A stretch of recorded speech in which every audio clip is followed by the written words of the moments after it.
Sometimes the kindest gesture in our darkest hour stays with us forever. In 1882, a mountain man named Caleb Stone rode into Timber Creek, Wyoming, after 15 years alone in the wilderness. The townspeople had lined up 10 young brides for him to choose from. Everyone expected him to pick the youngest and prettiest. Instead, Caleb walked past all of them and stopped in front of Margaret Hayes, a 48-year-old widow with grey hair and work-worn hands. "I'll take the oldest one," he said. The crowd stared in disbelief. But Caleb never forgot what Margaret had done for him years ago. A simple act of kindness when he had nothing and no one cared. What did she do that made him remember her after all this time? Before we jump back in, tell us where you're tuning in from. And if this story touches you, make sure you're subscribed, because tomorrow I've saved something extra special for you. The Wyoming Territory stretched out vast and unforgiving in the summer of 1882, a land where survival demanded more than hope. It required grit, determination, and a willingness to endure what softer souls could not. Timber Creek sat nestled in a valley between rolling hills and distant mountain peaks, a town that had grown from a trading post into a modest settlement of about 200 souls. Wooden buildings lined the main street, their facades weathered by wind and sun, testament to the harsh winters and scorching summers that defined life on the frontier. The town square stood at the heart of everything, a patch of trampled earth where wagons gathered on market days and children played when chores were finished. A general store anchored one corner, run by Mrs. Chen, a Chinese immigrant who'd come west with her late husband during the railroad boom. Her store sold everything from flour and coffee to fabrics and tools, and she possessed a sharp mind for business that earned respect even from those who might otherwise have shown her none. Across the square stood the sheriff's office, a sturdy building with iron bars on the windows and a small jail in back. Sheriff Tom Brennan had held his position for 7 years, a fair man with grey threading through his brown beard and eyes that missed little. He'd been a cavalry officer once, before a leg wound at Little Bighorn sent him looking for quieter work. He found that Timber Creek offered its own challenges, just of a different nature. The white church, with its modest steeple, served as the town's spiritual center, presided over by Pastor Williams, a widower himself, who'd come west after losing his wife to consumption back in Philadelphia. He was a thoughtful man, given to long sermons that sometimes tested his congregation's patience, but his genuine compassion for his flock made up for his tendency toward wordiness. Margaret Hayes lived in a 2-story boarding house on the edge of the main street, a building she'd managed to hold on to through 5 years of widowhood by sheer determination and careful economy. The house had seen better days, the paint peeling in places, the porch steps worn smooth by countless footfalls, but Margaret kept it clean and respectable. She rented rooms to travelers passing through and to a few permanent boarders. Old Mr. Patterson, who'd worked the silver mines until his lungs gave out, and 2 railroad clerks who'd been transferred to the regional office. Margaret herself was a woman who carried her years with dignity. At 48, she had silver streaking through hair that had once been dark brown, pulled back in a practical bun that showed the strong lines of her face. Her hands were work-worn, roughened by years of washing, cooking, and maintaining her property without help. She'd come west 20 years ago as a young bride, full of romantic notions about frontier life that reality had tempered into something harder and more enduring. Her late husband, Thomas Hayes, had been a dreamer, a kind man with a gentle soul who'd believed every mining claim and business venture would finally be the one to make their fortune. He'd died 5 years ago in a cave-in at the Silver Bell mine, leaving Margaret with debts, a boarding house, and memories of a love that had been genuine even if it hadn't been practical. She'd paid off those debts through careful management and endless work, and she'd sworn to herself that she'd never again depend solely on another person for her survival. The idea of the bride selection hadn't been Margaret's.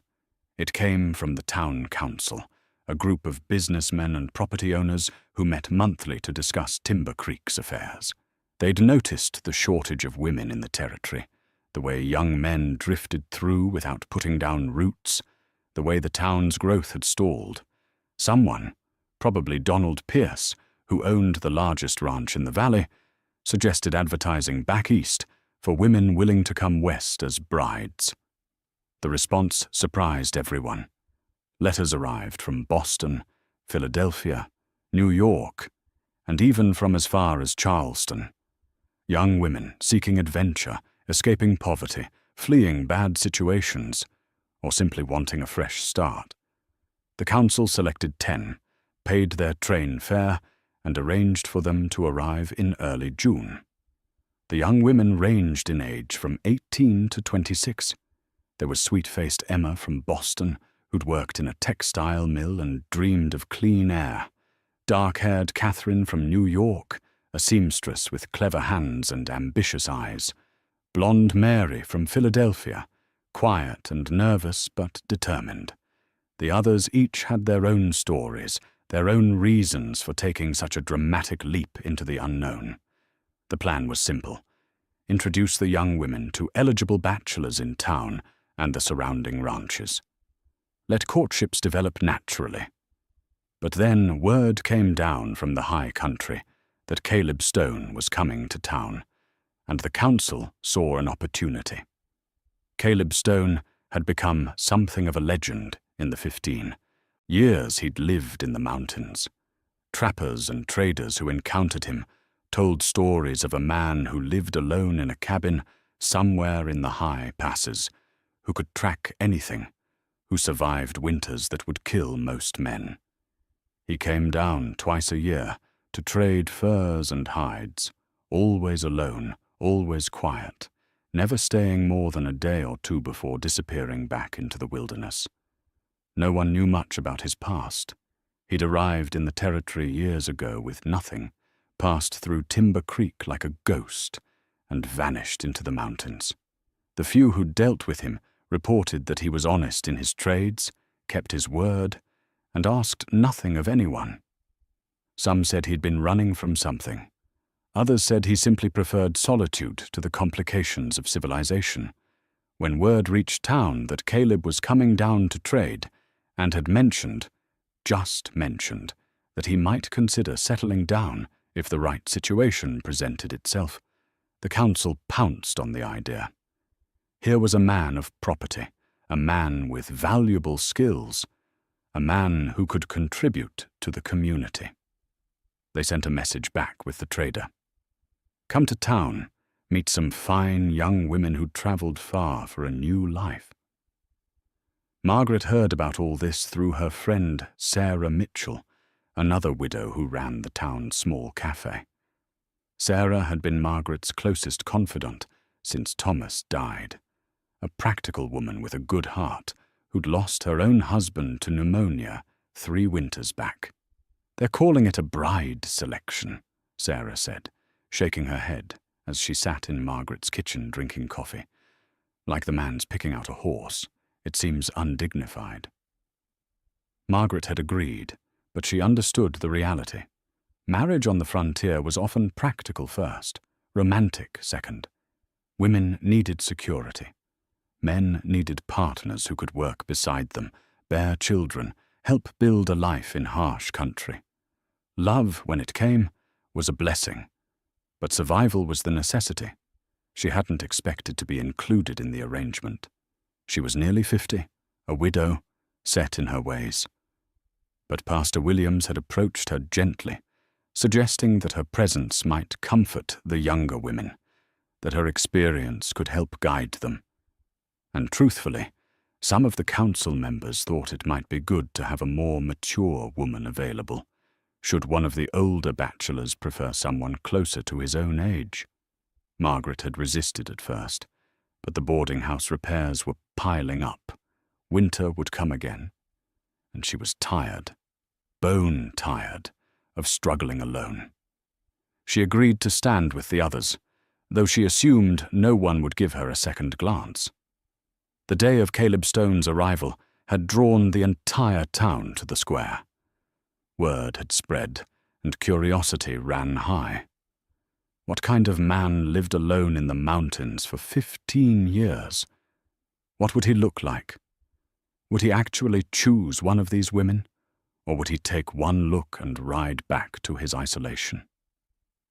Margaret stood at the end of the line of women, wearing her best dress, a simple grey cotton that she'd made herself 3 years ago. She felt out of place next to the younger women in their carefully chosen travelling clothes, their nervous excitement palpable in the warm afternoon air. She remembered watching the road, seeing the dust rise as a lone rider approached. The town fell quiet as Caleb Stone rode into Timber Creek, and Margaret got her first real look at the man who would change everything.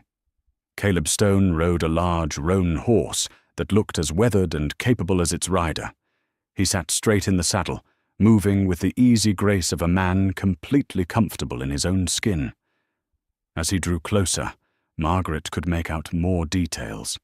He was tall, she'd guess over 6 feet, with broad shoulders and the lean build of someone who worked hard every day of his life.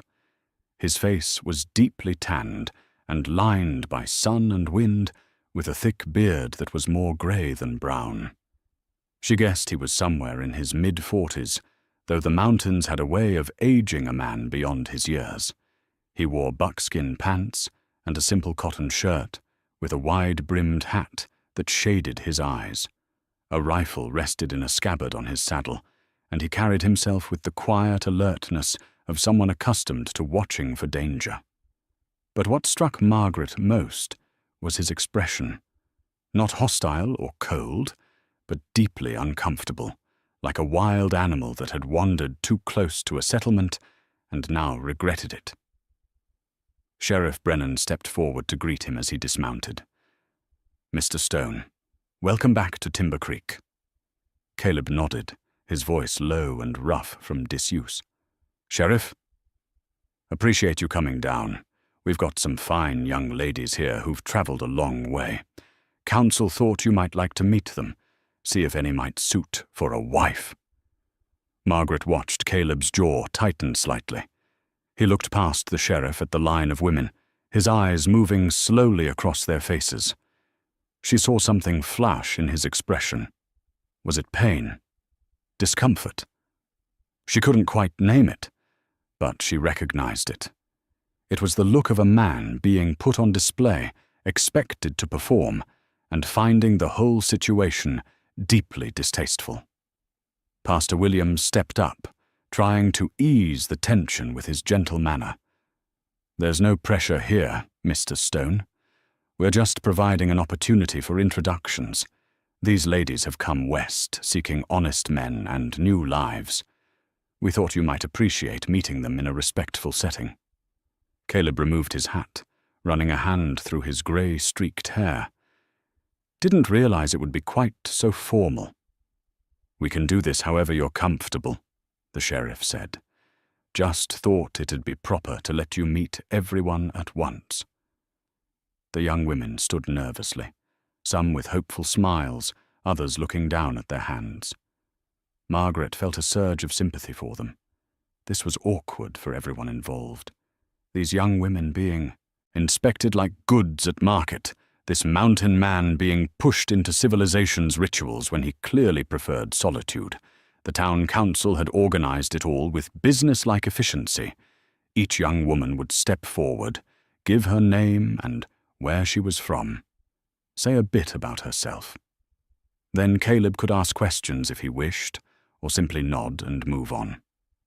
At the end, if he was interested in anyone, he could say so.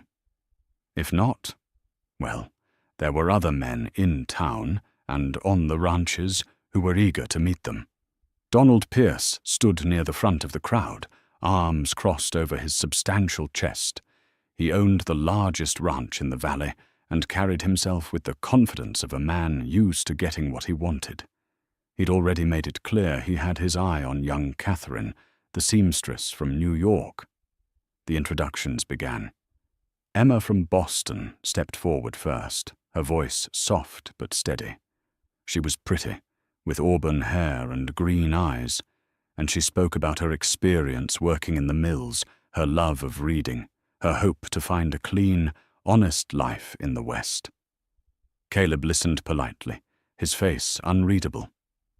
"Thank you, miss," was all he said. One by one, the young women came forward. Mary from Philadelphia, who'd helped her mother run a boarding house and knew how to manage a household. Catherine from New York, with her clever hands and quick smile.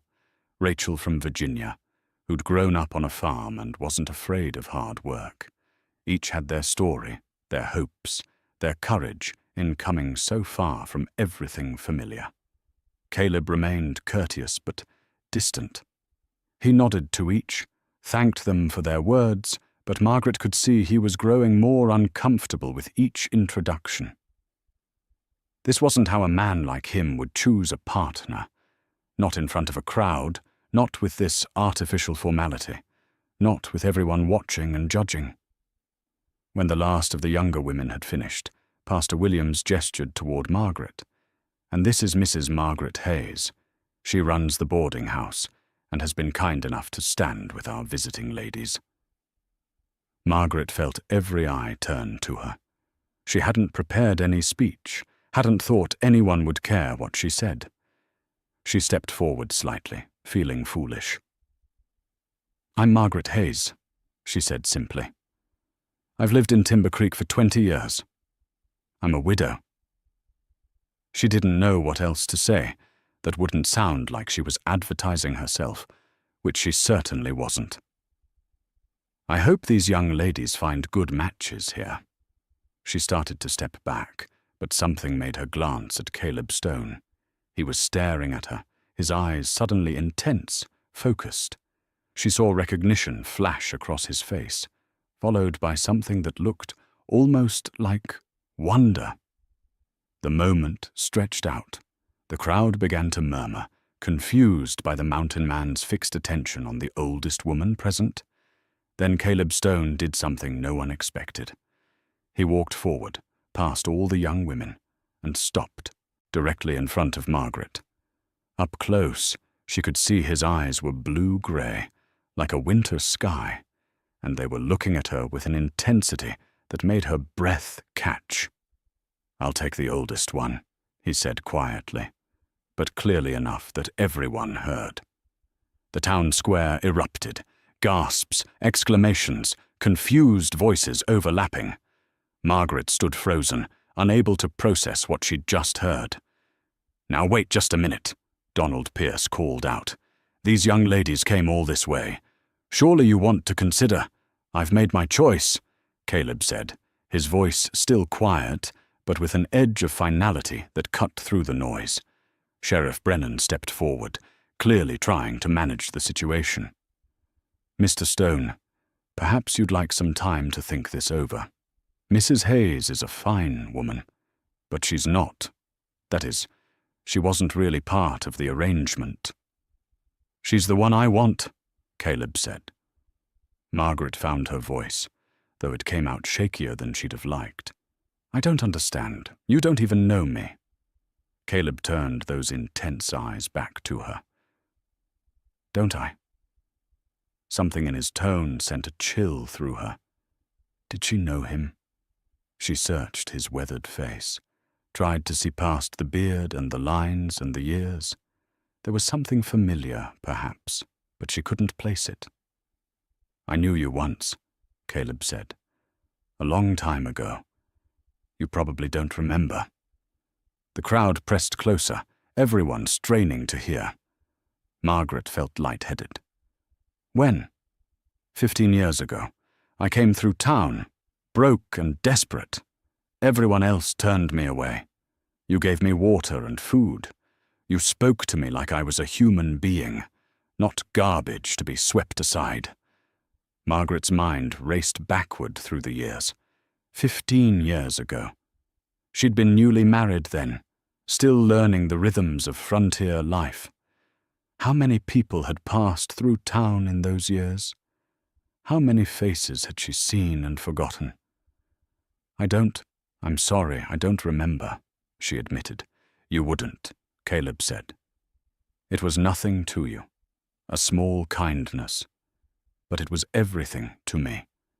It kept me from giving up, from becoming someone bitter and hard. I went into those mountains, and every day for 15 years, I remembered that someone had been kind when they didn't have to be. Pastor Williams cleared his throat. That's a beautiful sentiment, Mr. Stone, but surely you understand that Mrs. Hayes might need time to consider such a proposal. Caleb nodded, taking a step back, as if suddenly aware of how close he'd come, how intense his focus had been. Of course. I don't mean to pressure anyone. I just wanted to be clear about my choice, if a choice was being asked for. Margaret's heart pounded. The younger women looked relieved, confused, some perhaps a bit offended. The townspeople buzzed with gossip and speculation. Donald Pierce looked furious, though Margaret couldn't imagine why he'd care. I need to speak with you, Margaret said to Caleb, finding some steadiness in her voice.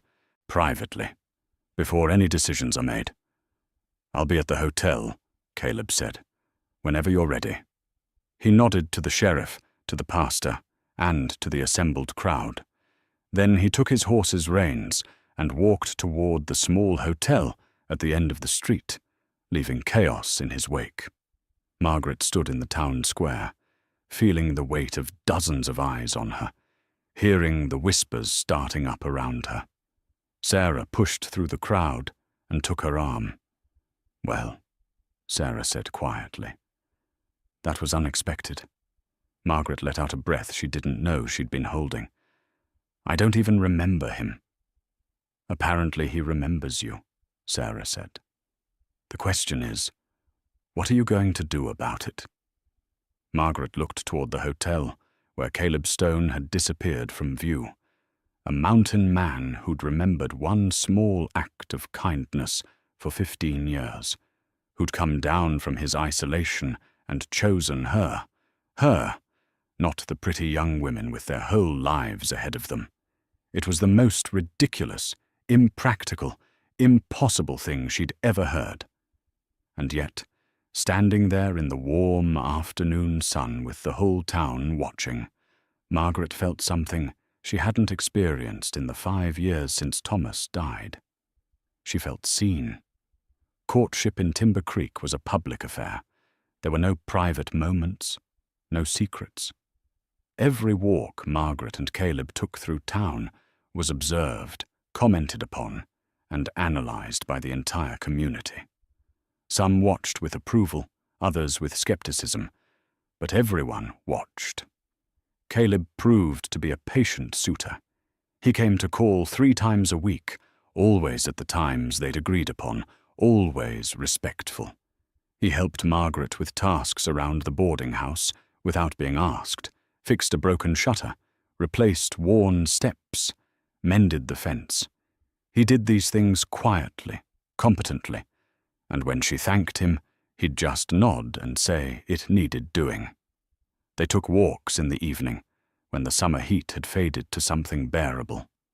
Caleb told her about his life before the mountains, growing up on a Missouri farm, learning to work the land from his father, the slow heartbreak of watching that farm fail despite all their efforts. My father never stopped believing he could make it work, Caleb said one evening as they walked along the creek that gave the town its name. Every bad season, every setback, he'd say next year would be better. He worked himself into an early grave believing that. You learned something from that, Margaret observed. I learned that belief isn't enough. You need more than hope to survive. You need skill and luck, and the sense to know when to walk away. Margaret thought about Thomas and his endless schemes.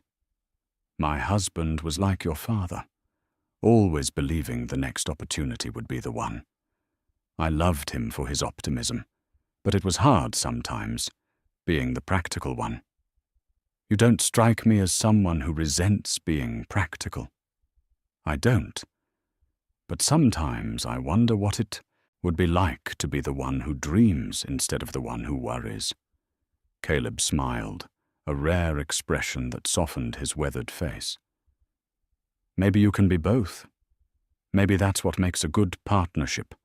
One person dreams and the other keeps them grounded, and sometimes they switch roles. They talked about books. Margaret was surprised to learn Caleb read voraciously, borrowed books from traders and read them by lamplight through the long mountain winters.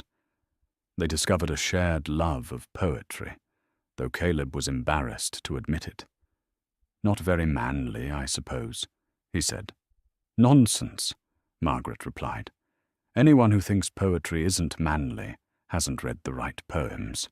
There's plenty of strength in good verse. She began lending him books from her small collection, and they'd discuss them on their walks.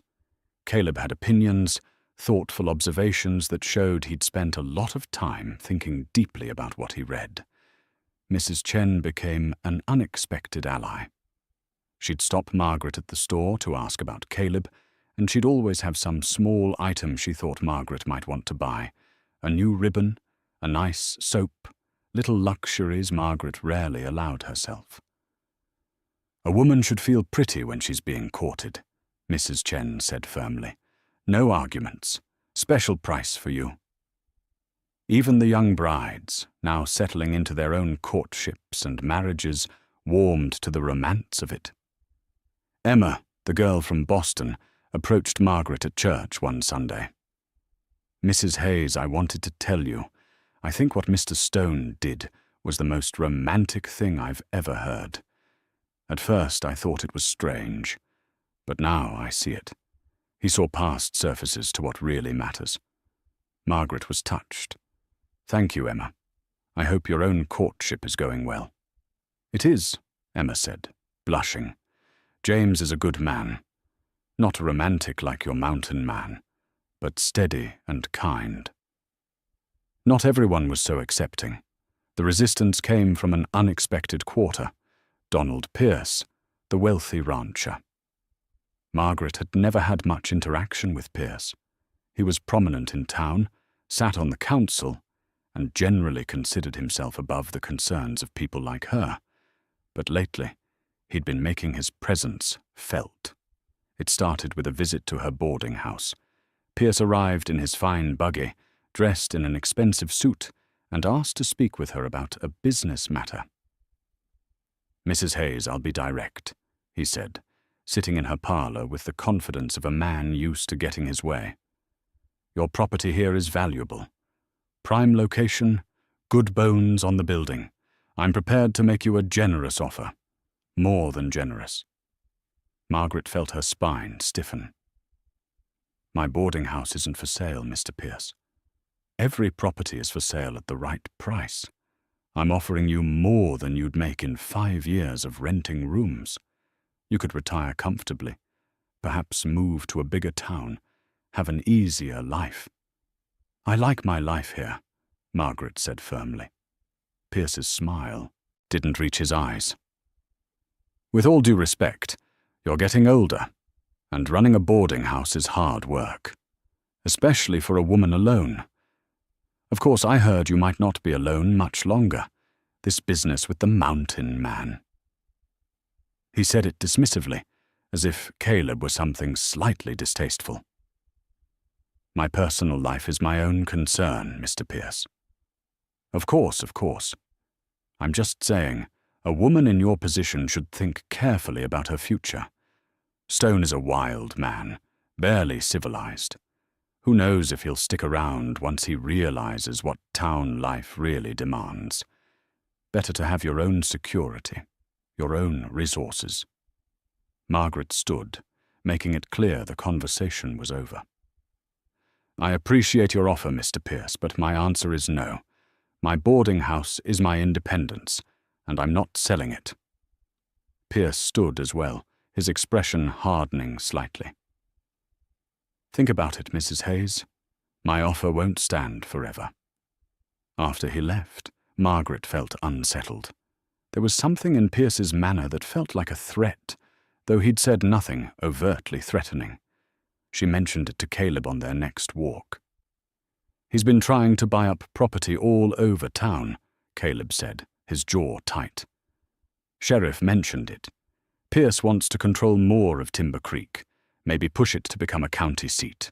More power, more influence. But why would he pressure me specifically?" Caleb was quiet for a moment. "Your property sits at a good crossroads, and maybe he doesn't like that you're choosing your own path instead of accepting his idea of what's best for you." "What should I do?" "What you've already done," Caleb said firmly. "Stand your ground. You've got more steel in your spine than Pierce has in his whole body." But the pressure didn't stop there. Over the next week, subtle comments began circulating through town. Someone suggested that Margaret's boarding house wasn't being properly maintained, that perhaps it wasn't safe for lodgers. Someone else questioned whether a woman of her age should be running a business at all, especially if she was considering a marriage. Margaret recognized Pierce's hand in these whispers, though she couldn't prove it. He was trying to undermine her position, to make her feel vulnerable, so she'd accept his offer. One evening, as Margaret was closing up for the night, she found a note slipped under her door. It was written in an elegant hand. "A respectable widow should know her place. Consorting with mountain savages reflects poorly on this community." Margaret crumpled the note, fury rising in her chest. The next morning, she dressed in her best dress, pinned her hair with Caleb's carved comb, and walked to the town square. Donald Pierce was there, speaking with members of the town council. Margaret walked straight up to him, her voice clear and carrying in the morning air. "Mr. Pierce, I want to be very clear. My boarding house is not for sale. Not now. Not ever. My choice of companions is my own business. And if you have concerns about my conduct or my property, you can address them to my face instead of through whispers and anonymous notes." The square fell silent. Pierce's face reddened. "I'm sure I don't know what you're talking about, Mrs. Hayes." "I'm sure you do," Margaret said calmly. "And I'm sure everyone here knows it too. I've lived in this town for 20 years. I've earned my place here through hard work and honest dealing. I won't be intimidated or pushed aside." She turned and walked away, head high, feeling the eyes of the town on her back. Her hands were shaking, but she kept her stride steady until she reached her boarding house. Caleb was waiting on her porch. He'd witnessed the confrontation from across the square. "That was the bravest thing I've ever seen," he said quietly. Margaret's composure finally cracked, and she sank onto the porch steps. "I was terrified." "Couldn't tell." Caleb sat beside her. "You faced him down like a warrior." "I'm tired of being pushed around," Margaret said. "I'm tired of people thinking they can decide what's best for me." Caleb didn't touch her. They hadn't reached that level of familiarity yet. But his presence beside her was solid and reassuring. "You know what I admired most about you giving me that water 15 years ago?" he said. "It wasn't just the kindness.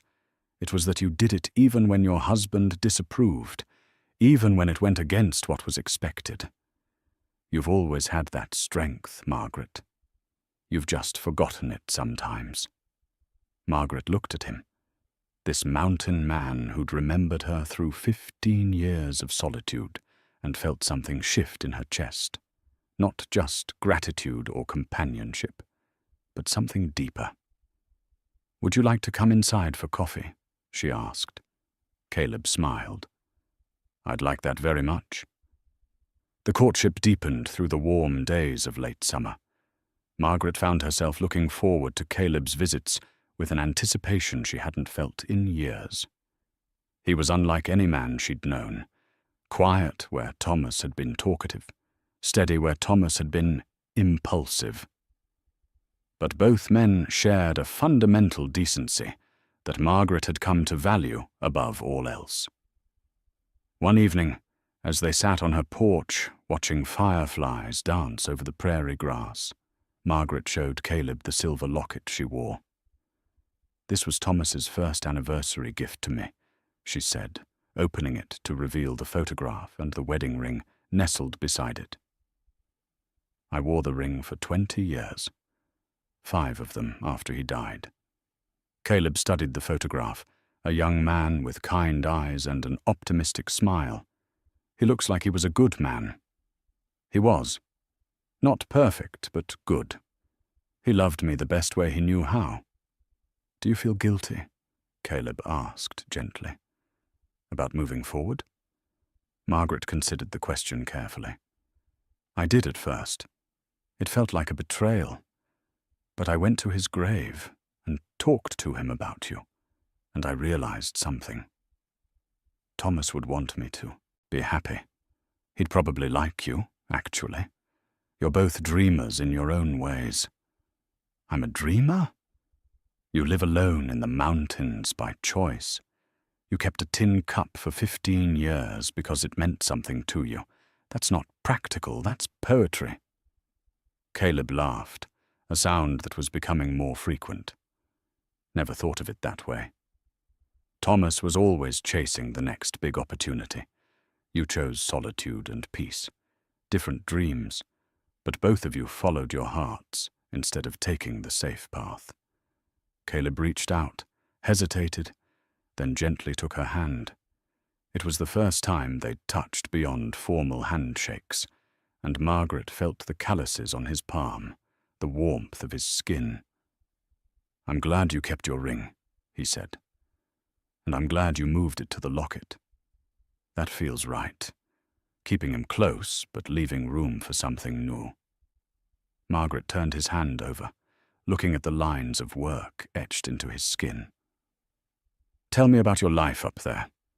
The real life, not just the beautiful parts." So Caleb told her about the hard winters when snow blocked his cabin door for days at a time, when he had to dig his way out to feed his animals, about the spring when a bear destroyed half his supplies and he had to survive on very little until he could trap enough to trade, about the loneliness that sometimes felt like a physical weight, especially on holidays when he'd imagine what families in town were doing. "Why did you stay?" Margaret asked. "If it was that hard." "Because it was honest," Caleb said. "No pretending, no politics, no having to be someone I wasn't. Just me and the mountain and the work of surviving. There's a purity to that." "But you're willing to give it up?" "I'm willing to try something different," he corrected. "I'm thinking maybe I could split my time, spend summers in the mountains, winters in town, or find some balance. I'm not ready to give up the mountains entirely, but I'm also not ready to give up." He paused, meeting her eyes. "Give up the possibility of having someone to share life with." Margaret felt her heart flutter like a girl's. "I'd like that. I've always wanted to see the mountains up close, and I won't ask you to give up what makes you who you are." They talked about practical things then, how such an arrangement might work, what it would mean for the boarding house, whether Margaret could manage both lives.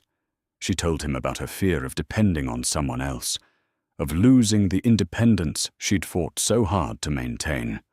"I don't want to take your independence," Caleb said. "I've lived alone too long to want to control anyone. What I want is partnership. 2 people choosing to walk the same path because they want to, not because they have to." It was exactly what Margaret needed to hear. As summer turned toward autumn, they began making plans. They decided to marry in October after the harvest festival, when the aspens in the mountains would be turning gold. It would be a simple ceremony with just the town and a few friends. Then they'd spend the winter in town, and in spring, Caleb would take Margaret up to see his cabin in the mountains. But one issue remained unresolved: Donald Pierce's continued pressure. The attempts to buy her property had stopped after her public confrontation, but Pierce had shifted tactics. He began spreading subtle rumors about Caleb, suggesting the mountain man was unstable, unreliable, possibly dangerous. Sheriff Brennan warned Margaret about the talk. Pierce is telling anyone who'll listen that Stone might have a dark past. Says no man lives alone in the mountains for 15 years unless he's running from something. "And what do you think?" Margaret asked. Brennan shrugged. "I think a man's entitled to his privacy. Stone's been nothing but respectful since he came to town. Pays his debts, causes no trouble. If he's running from something, it's his own business unless it becomes a legal matter." Margaret appreciated the sheriff's fairness, but she knew she needed to address this directly with Caleb. That evening, she asked him plainly, "Are you running from something? Pierce is suggesting you have secrets, and I need to know if there's truth to it." Caleb's face went still, and Margaret saw something flash in his eyes. Pain, perhaps, or old fear. "Everyone has a past, Margaret. Mine's no darker than most, but it's not entirely clean either. Tell me." Caleb took a deep breath. "When I left Missouri, I was running, but not from what Pierce probably thinks. I'll tell you the whole story, but I need you to understand something first. What I did or didn't do, the choices I made, they've haunted me for 15 years. Part of why I stayed in the mountains was because I didn't feel I deserved anything better." Margaret felt a chill run through her. "What happened?" "Not here," Caleb said, looking around at the town where ears were always listening. "Tomorrow. Let me take you up into the foothills, away from everyone. I'll tell you everything, and then you can decide if you still want to marry a man like me." That night, Margaret lay awake, wondering what secret Caleb carried. She thought about the tin cup, about 15 years of isolation, about a man who valued kindness above all else. Whatever he'd done, whatever had driven him to the mountains, she couldn't imagine it changed who he was now. But she also knew that the past had a way of catching up to people on the frontier. Secrets didn't stay buried forever. As she finally drifted toward sleep, she touched the locket at her throat and whispered, "Thomas, I hope I'm making the right choice." The house settled around her, silent and still, offering no answers. The next morning dawned clear and cool, autumn finally asserting itself over the lingering warmth of summer. Caleb arrived at Margaret's boarding house with 2 horses, his roan and a gentle mare he'd borrowed from the livery. "It's about an hour's ride," he said. "Beautiful country up there, and private. We can talk without the whole town listening." Margaret hadn't ridden in years, but she managed to settle into the saddle with only a little awkwardness. They rode out of town in the early morning light, taking the trail that wound up into the foothills. The prairie gradually gave way to scrub pine and rocky outcroppings, the air growing cleaner and cooler as they climbed. Caleb led them to a meadow overlooking the valley, with Timber Creek visible as a collection of small buildings far below. He helped Margaret dismount, and they sat on a fallen log, looking out at the vast landscape. "It's beautiful," Margaret said. "I can see why you love it up here." Caleb nodded, but his expression was troubled. He was quiet for a long moment, and Margaret waited, knowing he needed to find his own way into whatever he needed to tell her. 15 years ago, when I came through Timber Creek, he finally began, I wasn't just looking for work. I was running from the law. Margaret felt her breath catch, but she kept her face calm. "Tell me." "I worked for a man in Missouri named Thaddeus Crane. He owned a railroad company, had his hands in half the businesses in the county. I was hired as a worker on his construction crews, but I was good with numbers, so I got moved up to clerk work, keeping records." Caleb picked up a piece of bark from the log, turning it over in his hands. "One night I was working late in the office. Crane came in with another man, a rival businessman named Samuel Porter. They were arguing about land rights, railroad routes, money. The argument got heated. I tried to stay quiet, keep working, not draw attention. But then Crane pulled a gun." Margaret's hand went to her mouth.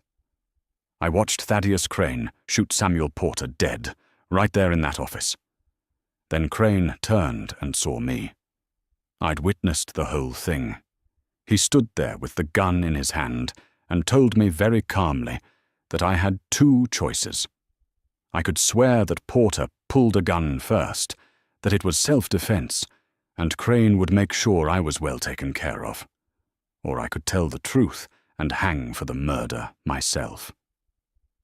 "But you were innocent," Margaret said. "Didn't matter. Crane had money, influence, half the law in his pocket. He could make it look like I did it, plant evidence, buy witnesses. And who would believe a poor clerk over a wealthy railroad baron? He gave me until morning to decide." Caleb threw the piece of bark away, watching it tumble down the hillside. "I ran. I took what little I had and fled. Figured I'd rather take my chances as a fugitive than trust Crane's version of justice. I made it as far as Timber Creek before I ran out of money and strength. That's when you found me by the well, not just a drifter looking for work, but a man running from a murder charge." Margaret tried to process this. "So you've been hiding all these years?" "I've been surviving. I figured in the mountains, no law could find me. And I've been watching, through traders and newspapers they'd bring up, waiting to hear what happened with Crane. For years, nothing. Then about 5 years ago, I heard Crane had died of a heart attack. But by then, I'd built a life. I didn't know if the warrant was still active, didn't know if coming back to civilization would mean arrest. But you came to town anyway. Because I heard about the brides, and I thought about you, about that kindness you showed me when I had nothing. I realized I'd spent 15 years hiding, and I was tired of it. I wanted to see if there was still something worth living for, beyond just surviving." Margaret stood and walked to the edge of the meadow, looking out at the mountains. Her mind was racing. This changed everything. Or did it? She thought about the man she'd come to know over these weeks of courtship. Patient, kind, thoughtful. A man who'd kept a tin cup for 15 years out of gratitude. Could that man be a murderer? "Did you kill Samuel Porter?" she asked, without turning around. "No." Crane pulled the trigger. "I swear it on everything I hold sacred." "Then why didn't you go to the authorities later, after Crane died?" "By then, I'd been a fugitive for 10 years. How would it look? A wanted man suddenly claiming innocence after the only person who could contradict his story was dead? I had no proof, no witnesses except myself, and I'd run instead of facing trial. That makes a man look guilty." Margaret turned to face him. "Are you still wanted?" "I don't know. I've been in town for weeks now, and no one's come for me. But Pierce has been digging, asking questions. If he finds out about Missouri, about the warrant—" Before he could finish, they heard horses approaching. Margaret and Caleb turned to see Sheriff Brennan riding up the trail, and behind him, a man Margaret didn't recognize, dressed in a dark suit with a federal marshal's badge gleaming on his chest. Caleb's face went pale. "Margaret, I'm sorry. I should have told you sooner." Sheriff Brennan dismounted, his expression grim. "Caleb Stone, I need you to come with me." The marshal stepped forward, pulling a folded paper from his coat. "Caleb Stone, I have a warrant for your arrest issued by the state of Missouri for the murder of Samuel Porter in 1867. You need to come peacefully." Margaret felt the world tilt. "Wait, there must be some mistake." "No mistake, ma'am," the marshal said. "We received a telegram 3 days ago from someone in town saying Stone was here. I came as quickly as I could." "Pierce," Caleb said quietly. "He must have found out somehow." Sheriff Brennan looked genuinely regretful. "I'm sorry, Caleb. I have to follow the law, but I promise you'll get a fair hearing." "In Missouri?" Caleb laughed bitterly. "Where Crane owned half the judges." "Crane's dead," the marshal said. "Things might be different now." Margaret found her voice. "He's innocent. He witnessed the murder but didn't commit it." "That's for a court to decide, ma'am," the marshal said, not unkindly. "But right now, I need him to come with me." Caleb looked at Margaret, his eyes full of regret and resignation. "I'm sorry. I wanted to tell you away from town, give you time to decide what to do. But I ran out of time." "You're not guilty," Margaret said firmly, walking to stand beside him. "And I'm not letting you face this alone." The marshal moved to put Caleb in irons, but Sheriff Brennan stopped him. "That's not necessary. He's not dangerous, and he's given us no trouble." The ride back to town was silent and terrible. Margaret's mind raced. This couldn't be happening. Not now. Not when she'd finally opened her heart again. Not when she'd found someone who valued kindness and remembered grace. By the time they reached Timber Creek, word had spread. The main street was lined with people. Some curious, some sympathetic, some satisfied. Margaret saw Donald Pierce standing outside the general store, his arms crossed, and a slight smile on his face. She rode straight up to him, fury blazing in her eyes. "You did this."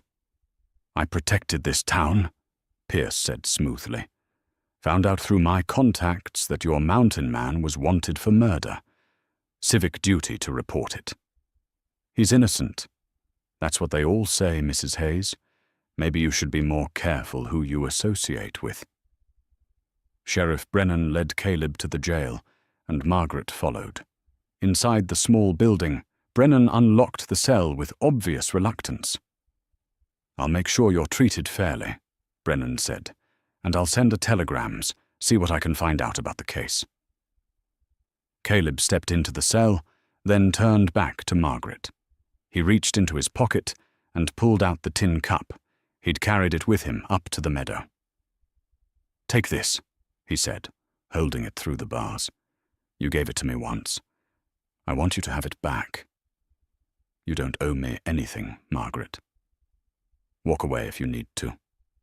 I'd understand." Margaret took the cup, then closed his hands around hers. "I'm not walking away. You've spent 15 years remembering kindness. Let me show you what it means to have someone remember you." Tears ran down Caleb's weathered face. "I don't deserve you. You deserve justice," Margaret said. "And you're going to get it. I promise you that." She left the jail with the tin cup clutched in her hands, her mind already working. There had to be a way to prove Caleb's innocence. 15 years was a long time, but truth had a way of surviving even when buried. She walked to her boarding house past the staring townspeople, past Sarah's worried face, past the satisfied smirk on Donald Pierce's face. She went inside, set the tin cup on her kitchen table, and began to plan.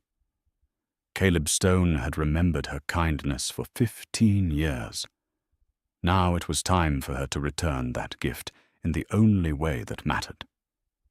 She was going to save him. Margaret didn't sleep that night. She sat at her kitchen's table with paper and pen, making notes, trying to think through every angle. What did she know? What could she prove? Who might help? Sarah arrived at dawn, letting herself in through the back door as she often did. She found Margaret still sitting at the table, surrounded by papers, the tin cup placed in the center like a talisman. "Tell me what you need," Sarah said simply. Margaret looked up at her friend with exhausted, determined eyes. "I need to prove he's innocent, but I don't know how. Then let's figure it out together." They started with what they knew. Caleb had witnessed Thaddeus Crane murder Samuel Porter in Missouri in 1867. Crane had threatened Caleb into running rather than testifying. Crane was now dead. But somewhere there had to be evidence, something that could corroborate Caleb's story. Pastor Williams arrived mid-morning, having heard about the arrest. Margaret expected judgment, but instead he offered help. "I have connections to churches across the territories," he said, "including some in Missouri. Let me see what I can find out about this case, about Crane, about what really happened." By afternoon, half the town knew Margaret was investigating. Some people offered support. Mrs. Chen brought food and information about a cousin in St. Louis who might help.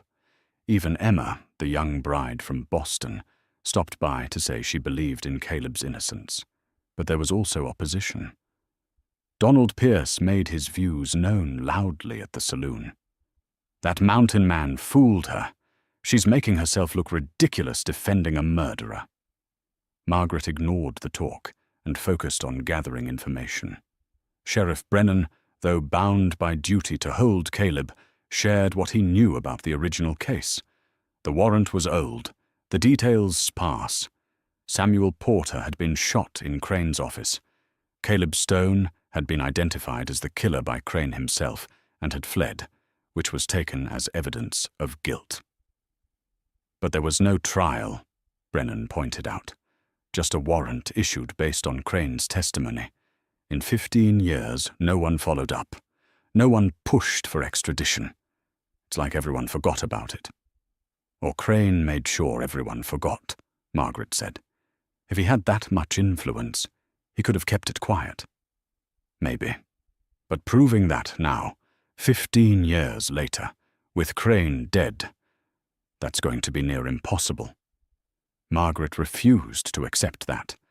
There had to be someone who knew the truth, someone who'd witnessed something, some piece of evidence that had survived. The breakthrough came 3 days later from an unexpected source. Mrs. Chen's brother in St. Louis had asked around about the old case, and he'd found something. He sent a telegram. "Railroad worker remembers. Says he knows truth. Will write testimony. Dying. Acts of conscience." Margaret's hands shook as she read the telegram. "We need to get to him. We need that testimony." "St. Louis is 5 days by train," Sarah said. "Can you afford to leave the boarding house that long?" "I'll manage the house," Sarah said immediately. "You go. Get that testimony." But there was a problem. The U.S. Marshal who'd arrested Caleb was planning to transport him back to Missouri within the week. If Margaret didn't get the testimony before then, it might be too late. Margaret visited Caleb in the jail that evening. He looked thinner, the confinement clearly weighing on him. But his eyes lit up when he saw her. "You shouldn't be here," he said. "People are talking. Let them talk. I have news." She told him about the witness in St. Louis, about the telegram, about her plan to travel there and get written testimony. Caleb listened, then shook his head. "Margaret, no. It's too dangerous for you to travel alone. And what if this witness doesn't have anything useful? You'd be risking everything for maybe nothing." "It's not nothing if it saves you," Margaret said firmly. "Caleb, You kept a tin cup for 15 years because I gave you water. You think I'm going to do less when your life is at stake? I don't want you to sacrifice yourself for me. I'm not sacrificing anything. I'm fighting for what's right, for truth, for—" She paused, realizing what she was about to say. "For the man I love." The words hung in the air between them. It was the first time either of them had spoken of love directly, and the moment was both terrible and perfect. Caleb reached through the bars and took her hand. "Margaret Hayes, you are the bravest, most stubborn, most wonderful woman I've ever known. Then let me do this. Let me fight for you." Caleb's eyes were wet with tears. "You already have. Just by believing me, you've given me more than I deserve. But please, be careful. Don't let Pierce or anyone else stop you." Margaret left the jail and went straight to the train station. The next eastbound train departed in 2 days. She bought a ticket with money she'd saved for boarding house repairs, knowing this was more important. But Donald Pierce wasn't finished interfering. Word reached Margaret the next morning that Pierce had visited the marshal, suggesting that Margaret herself might be helping a fugitive, that she should be watched carefully, that perhaps her travel should be restricted.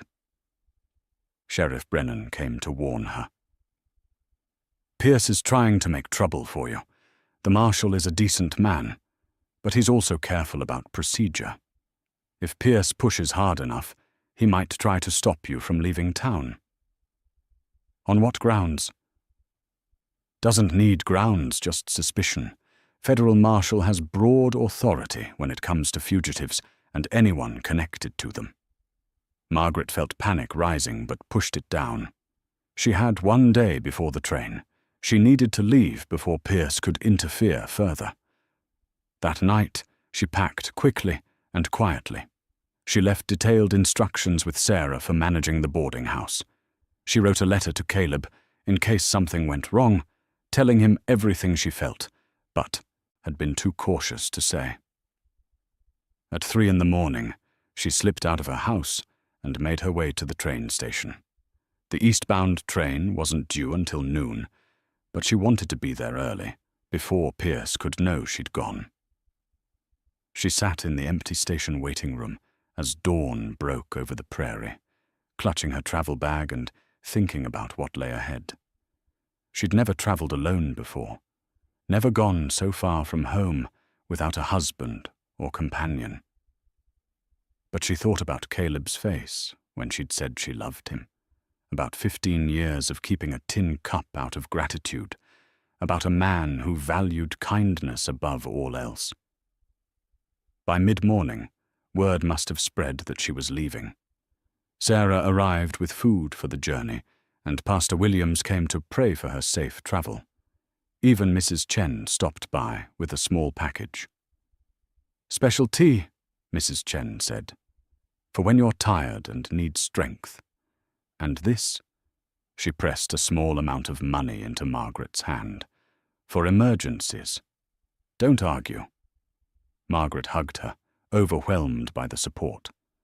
When the train finally arrived, belching steam and cinders, Margaret climbed aboard with her heart pounding.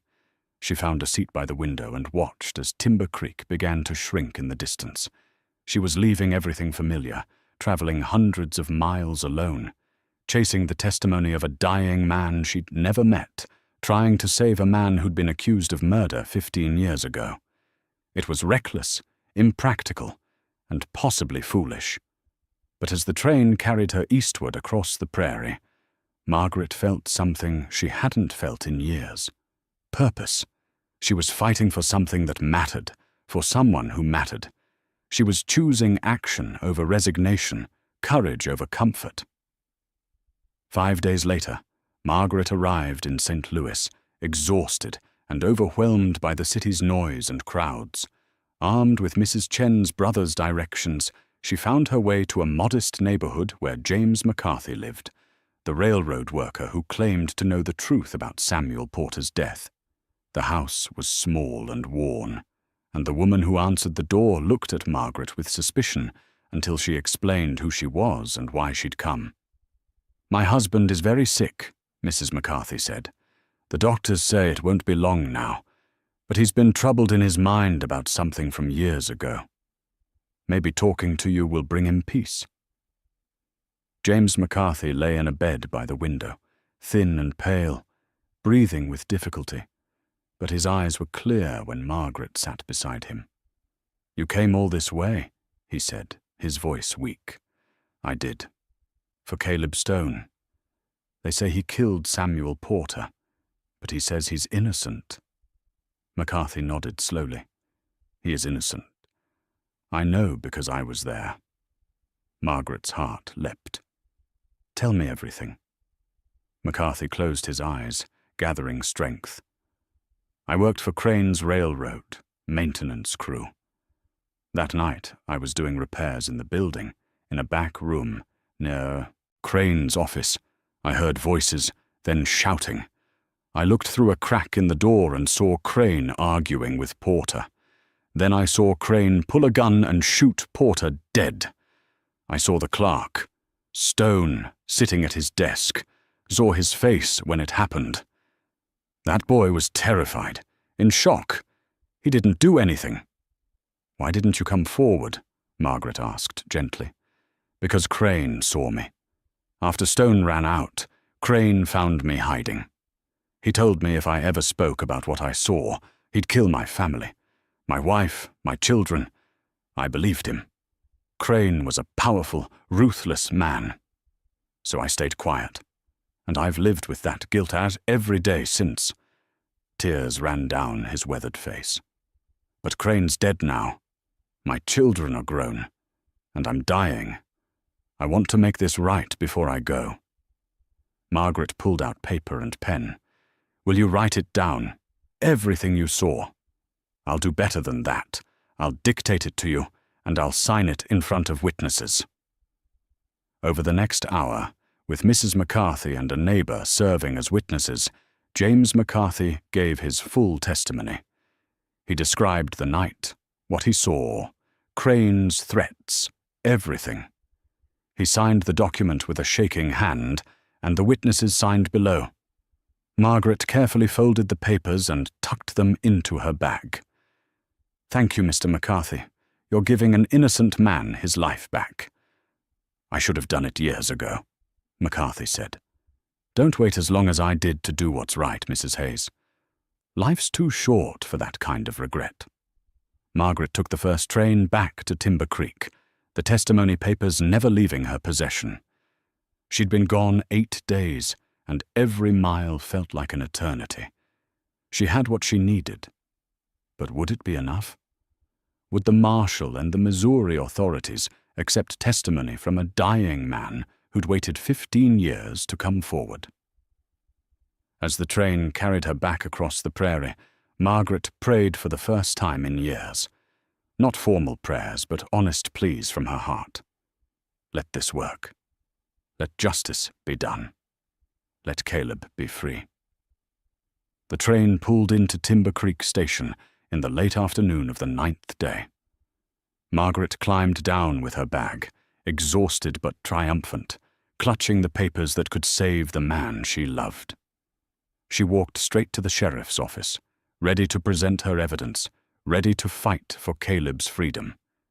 But when she opened the door, she found the office in chaos. The marshal was there, along with Sheriff Brennan and several townspeople, all talking at once. "What's happened?" Margaret demanded. Sheriff Brennan turned to her, relief flooding his face. "Margaret, thank God. The marshal is taking Stone tomorrow morning. We've run out of time." 3 days felt like 3 years. Margaret spent every waking hour at the sheriff's office or nearby, waiting for telegrams, praying for verification. The whole town seemed to hold its breath. On the first day, a telegram came from Pastor Williams's contact in St. Louis, confirming that James McCarthy existed, was indeed dying, and was known as an honest man. But Marshal Howard said that wasn't enough. He needed official verification from Missouri authorities. On the second day, nothing came. Margaret sat outside the jail, teaching Caleb to play cards through the bars, both of them pretending they weren't counting every hour. Sarah brought food that neither of them ate. The sun set on the second day, with no news, and Margaret felt hope slipping away. The morning of the third day dawned grey and cold. Autumn had fully arrived, bringing the first real chill of the season. Margaret arrived at the sheriff's office to find Marshal Howard preparing papers for transport. "No verification came," he said, not unkindly. "I have to proceed." "It's only been 2 days," Margaret protested. "Telegrams can be delayed, responses can take time." "I gave 3 days. Time's up." The telegraph machine suddenly clattered to life. Everyone in the office froze. The operator, old Mr. Henderson, began transcribing the message, his hand moving quickly across the paper. When he finished, he looked up at Marshal Howard. "It's from the Missouri Attorney General's office." Howard took the telegram, his face unreadable as he scanned it. Margaret felt her heart hammering so hard she thought it might break through her chest. "Well?" Sheriff Brennan demanded. Howard read aloud. "James McCarthy testimony reviewed, cross-referenced with railroad company records from 1867. Records show McCarthy employed at location on date in question. Additional investigation reveals Thaddeus Crane, history of intimidation and violence toward employees, multiple complaints filed but never prosecuted due to Crane's influence. McCarthy testimony deemed credible.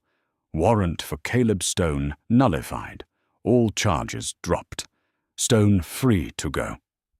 The office erupted. Margaret felt her knees buckle, and Sarah caught her arm. Through the bars, Caleb stood motionless, as if he didn't dare believe what he'd heard. "Say it again," Caleb said hoarsely. Howard walked to the cell, pulling out his keys. "You're free, Mr. Stone. The warrant has been nullified. The state of Missouri apologizes for the error." The cell door swung open. Caleb stepped out slowly, like a man learning to walk again. Margaret ran to him, and he caught her in his arms, both of them shaking with relief and joy. "You saved me," he whispered into her hair. "You actually saved me." "We saved each other," Margaret said. The news spread through Timber Creek like wildfire. By noon, the town square was filled with people wanting to congratulate Caleb and Margaret.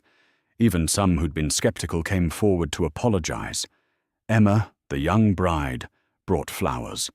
Mrs. Chen brought a bottle of good whiskey she'd been saving for a special occasion. Not everyone was pleased. Donald Pierce stood at the edge of the crowd, his face dark with fury. He'd bet on Caleb's guilt and lost. More than that, he'd revealed his own vindictiveness to the entire town. His reputation had taken a hit, and everyone knew it. Sarah pulled Margaret aside. "Pierce is going to be trouble. Men like that don't forgive being made to look foolish." "Let him try," Margaret said, with a confidence she'd never felt before. "I'm done being intimidated." That evening, as the celebration died down, Pastor Williams approached Caleb and Margaret with a gentle smile. "I don't suppose you two would like to get married?" he asked. "Since you've been through just about everything else a couple can face, might as well make it official." Margaret and Caleb looked at each other.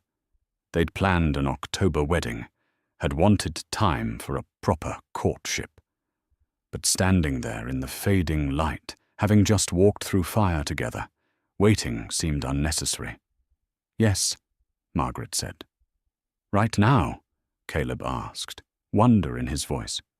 "Why not? We've waited long enough. We've earned this." Pastor Williams laughed. "Well, I've never done a wedding quite this spontaneous, but I don't see why not.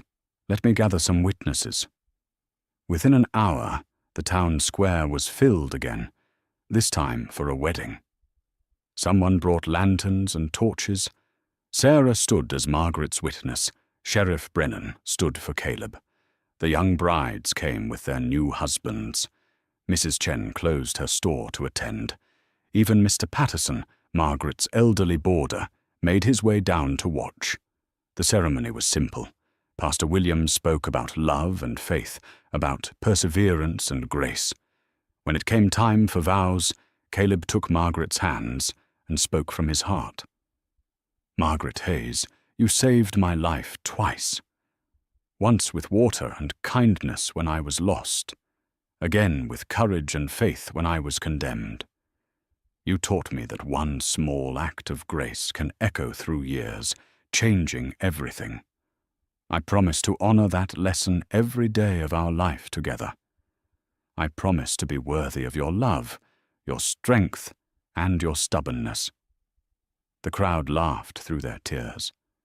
Margaret looked into Caleb's weathered face and spoke her own vows. "Caleb Stone, you taught me that kindness matters more than anything else in this world. You remembered grace when everyone else had forgotten. You valued my heart over my appearance, my character over my age. You made me believe in second chances and new beginnings.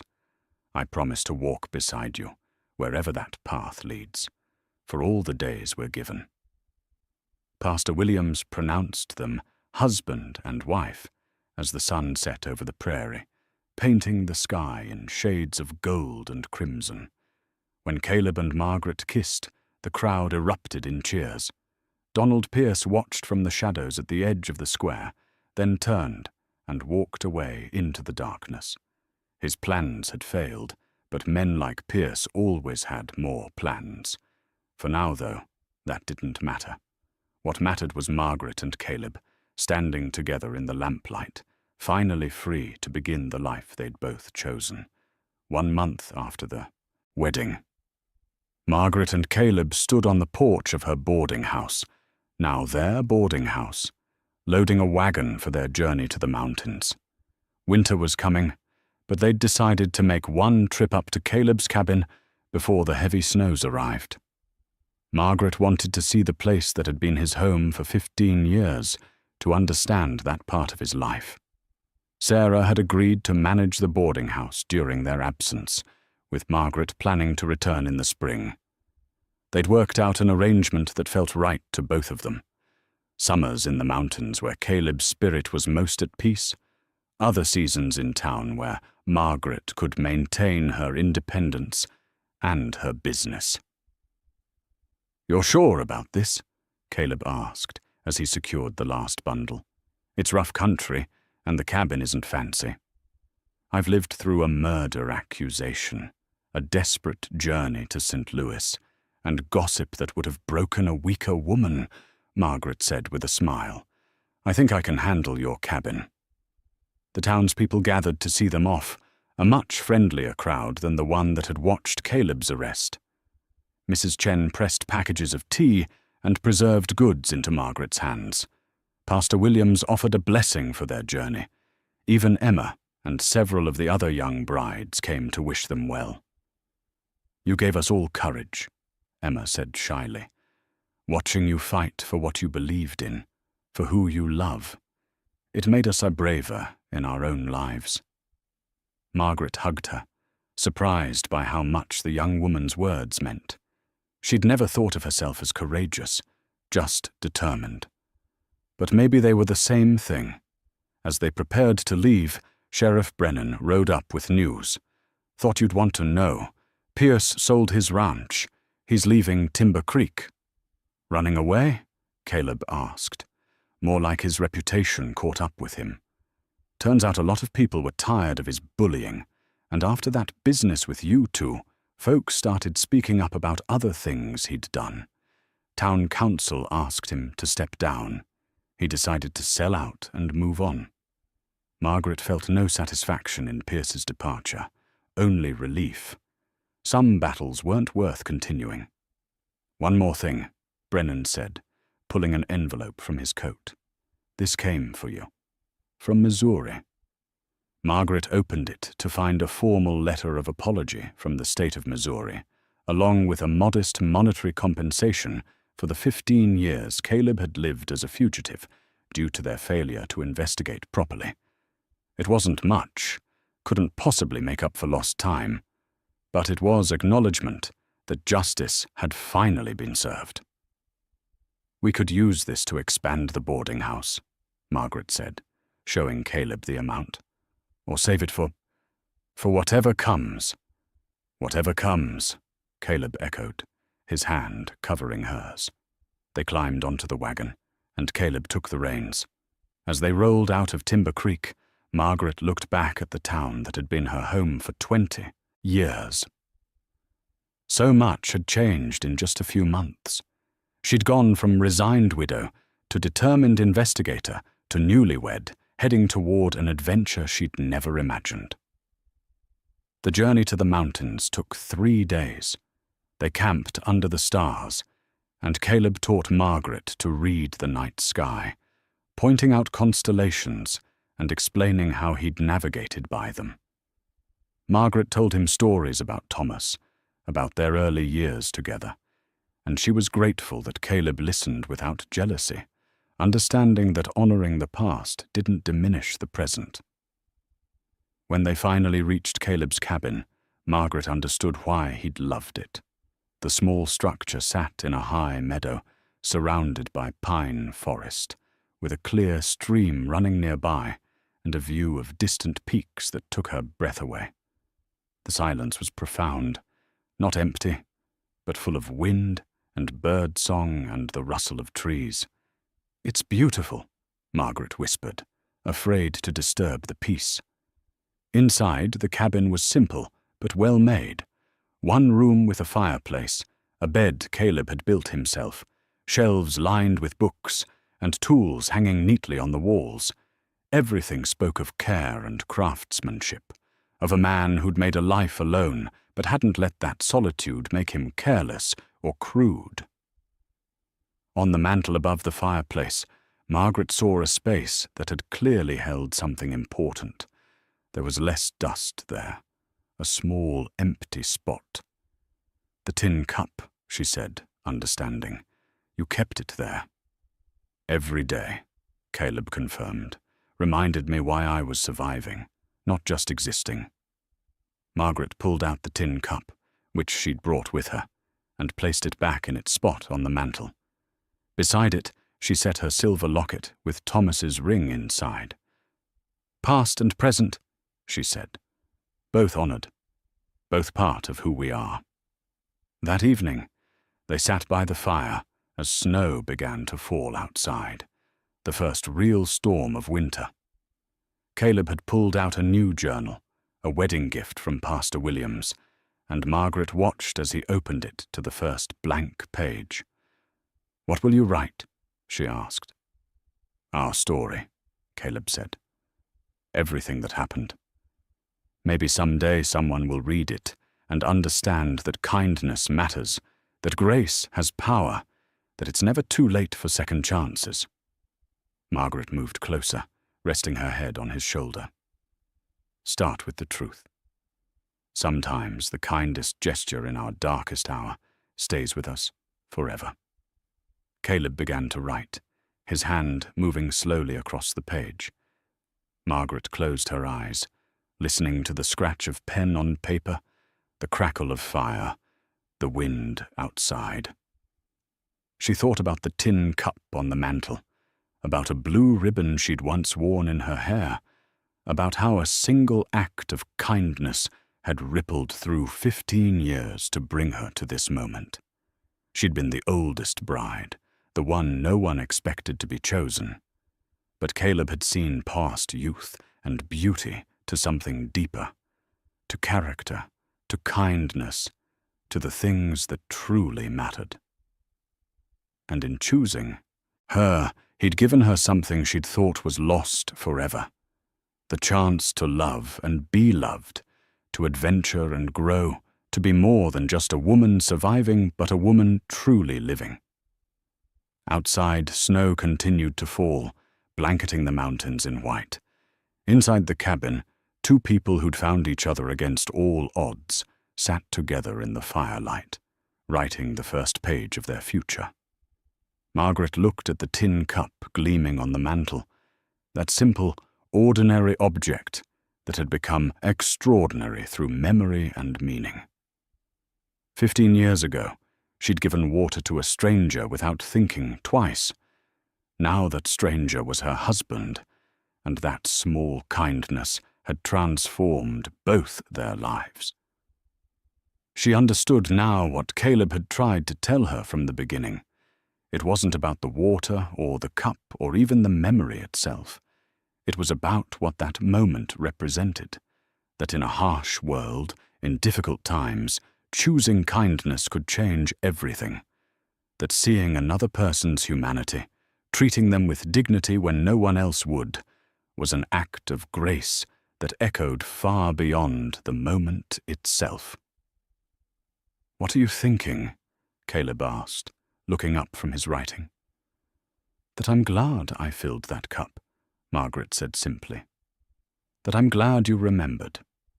That I'm glad we found our way back to each other." Caleb set down his pen and took her hand. "Every day for the rest of my life, I'll be grateful you saw me that day, that you chose kindness, that you gave me a reason to keep going. And every day for the rest of mine, I'll be grateful you came back, that you valued kindness above everything else, that you chose the oldest bride." They sat together as night deepened and snow fell, two souls who'd found their way through darkness to light, through isolation to companionship, through fear to love. The tin cup and the locket sat side by side on the mantel, artifacts of different loves, different lives, both honored and both part of the story still being written. Tomorrow they would explore the mountains together. In spring, they would return to Timber Creek and the boarding house. Life would continue with its mixture of joy and hardship, triumphs and struggles. But they would face it together, two people who understood that the greatest treasures in life weren't gold or youth or beauty.